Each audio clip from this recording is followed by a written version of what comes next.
I made this card with some dimension and it was rather tight to fit into a regular envelope. As you can see here, I struggled to make it fit. To fix this issue I decided to make my very own dimensional envelope which allows me to put my card in with ease without having to worry about squashing the design that I have created. So how do I do this? Stick around with me today to find out more. Hello and welcome, Katie here today sharing a new video on creating dimensional envelopes for your handmade cards that might not fit into your regular envelopes. Before we begin, let's talk a little bit about cardstock. I use two kinds of cardstock for envelope makings. American Craft 12x12 heavyweight cardstock as shown here. These come in packs of 60 sheets and are generally textured on the surfaces. For medium weight cardstock, Astro design is a relatively good option if you prefer a smoother surface that's not too thick but provides some level of opacity. Here I have an A2 envelope made using the Astro design cardstock to house one of my cards. This card I made is pretty dimensional. I made the envelope with 3 8-inch thick, which is a nice depth for this card. As you can see here, the space beneath gives the card adequate space, and the envelope is also quite opaque and the details don't really show it through. For this tutorial, I'll be showing how to make an A6 envelope using the American Crafts heavyweight cardstock.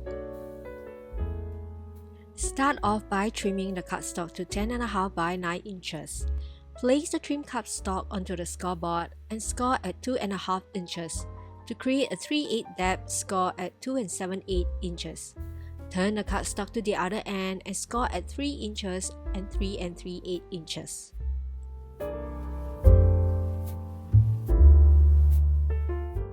At the 9-inch length, score at 1 inch and 1 3/8 inches.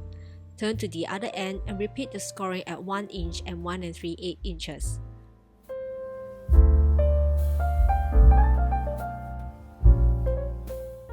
After scoring, the envelope will have flaps measuring 3 inches and 2.5 inches for the top and bottom, and 1 inch for both sides.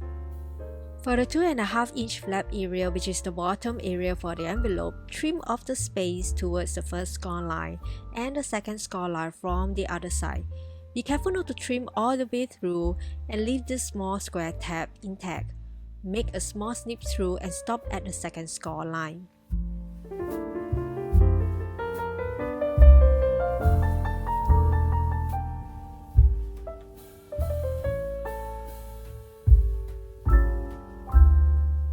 For the top of the envelope, trim off the whole area towards the second score line from both ends and repeat on the other side.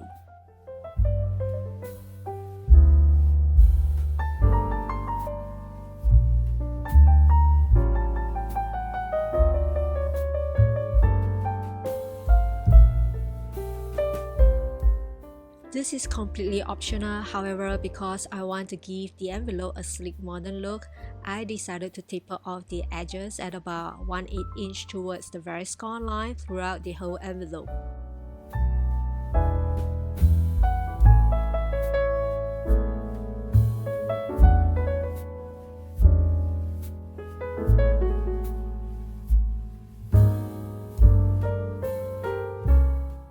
I also tapered off the edges of the square tab, which is also optional as I think this will make assembling the envelope much easier later on.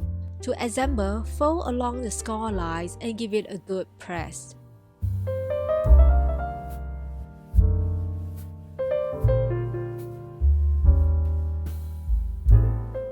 Apply glue to the tab and adhere it to across the other side as shown, making sure that the edges are aligned and flushed.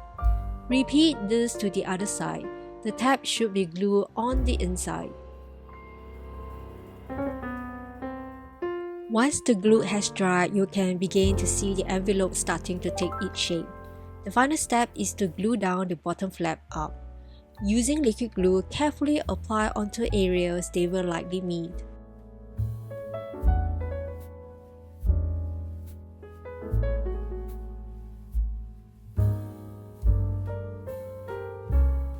Position the side against your work surfaces to adjust accordingly before pressing the glue down. This is one of the advantages of using liquid glue as it provides some leeway and room to adjust. Use a burnishing tool to give a good press within. And lastly, glue down any hanging off areas. There you have it, a completed dimensional envelope ready to house your handmade cards. I hope you enjoyed this tutorial and find it helpful. I've created a template for this in both A2 and A6 sizes in various steps, which I have linked below in the description box. Be sure to check it out. Please give this video a thumbs up and share. Thanks for watching, and don't forget to subscribe if you haven't. Happy crafting, and until next time, have a great day.